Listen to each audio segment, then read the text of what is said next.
ભોજનની થાળીમાં કીડી મળવી એ કોઈ મોટી વાત નથી, છતાં પણ આ જ બાબતે અમદાવાદના વટવામાં મિત્રો વચ્ચે માથાકૂટ થઈ અને લોહિયાળ ખેલ ખેલાઈ ગયો.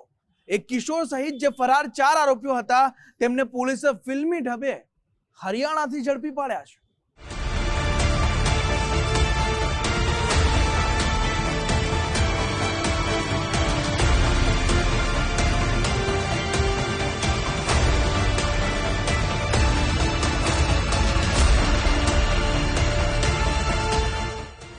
વર્ષોથી સાથે રહેતા ભાઈ હોય કે પતિ પત્ની હોય કે પછી મિત્રો, સામાન્ય બોલાચાલીમાં ગંભીર ગુના આચરતા બે ઘડી વિચાર નથી કરતા. ક્ષણિક ઉશ્કેરાટ અને ક્રોધમાં હત્યાના બનાવો ગુજરાતમાં સતત વધતા જાય છે, જે પાછળ વેબ સિરીઝ, ફિલ્મો કે હાથવગા મોબાઈલ ફોનનો હિસ્સો સહેજ પણ ઓછો નથી. અમદાવાદમાં ભોજનમાંથી કીડી નીકળવા મુદ્દે લાંબા સમયથી સાથે રહેતા મિત્રો વચ્ચે ખૂની ખેલ ખેલાયો. અમદાવાદના ન્યૂ વટવા વિસ્તારના એક બંધ ફ્લેટમાં યુવકની લાશ મળી. મૃતક ઇમરાન સિંધા હાથ પગ બાંધેલા અને મોઢે ડૂચો મારેલી સ્થિતિમાં બેડ પર ઊંધો પડેલો હતો. આ હત્યા બાદ આરોપીઓ ફ્લેટને તાળું મારીને નાસી છૂટ્યા હતા. આ બંધ ફ્લેટમાંથી વાંસ આવતા રહીશોએ સોસાયટીના ચેરમેન અને પછી પોલીસને જાણ કરી. આ ચકચારી હત્યા કેસમાં વટવા પોલીસ અને ઝોન 8ની લોકલ ક્રાઇમ બ્રાન્ચે સંયુક્ત તપાસ હાથ ધરીને હરિયાણાના પલવલથી એક કિશોર સહિત 4 હત્યારાઓની ધરપકડ કરી. વટવા પોલીસે બસનો લાંબો સમય સુધી પીછો કરી આરોપીઓને ફિલ્મી ઢબે ભાગી છૂટે તે પહેલા સકંજામાં લઈ લીધા. એક કિશોર સહિત વિરેન્દ્રસિંહ ઉર્ફે વીરુસિંહ, ચંદ્રમોહન શર્મા અને રવિકુમાર શાહની ધરપકડ કરવામાં આવી.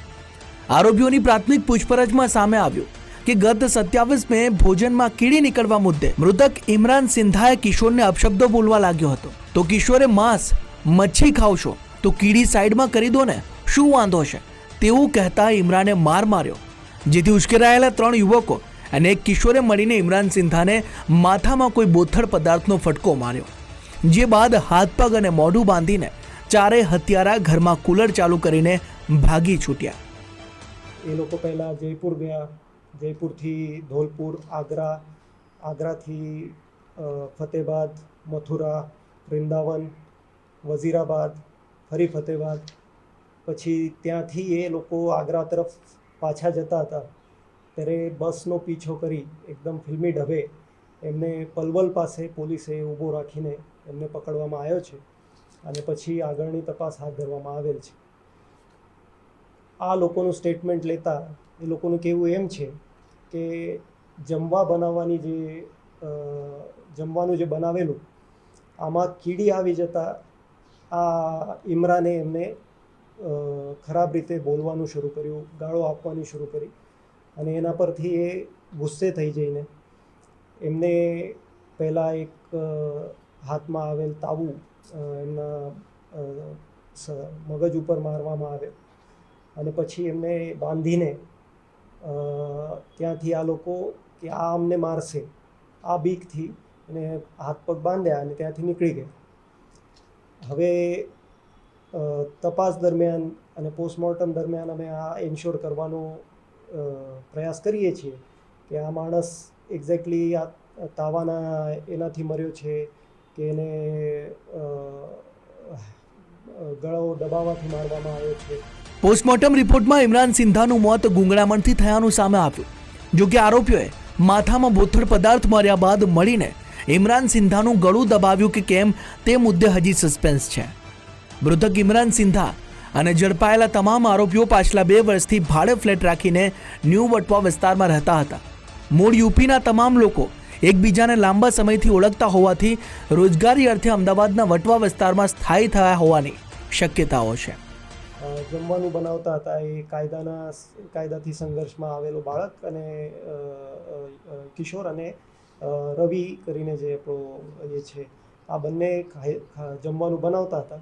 એને જમવાનું એમને આપ્યું, એમાં કીડી આવેલ હતી તો એમને ગાળો આપવાનું શરૂ કર્યું.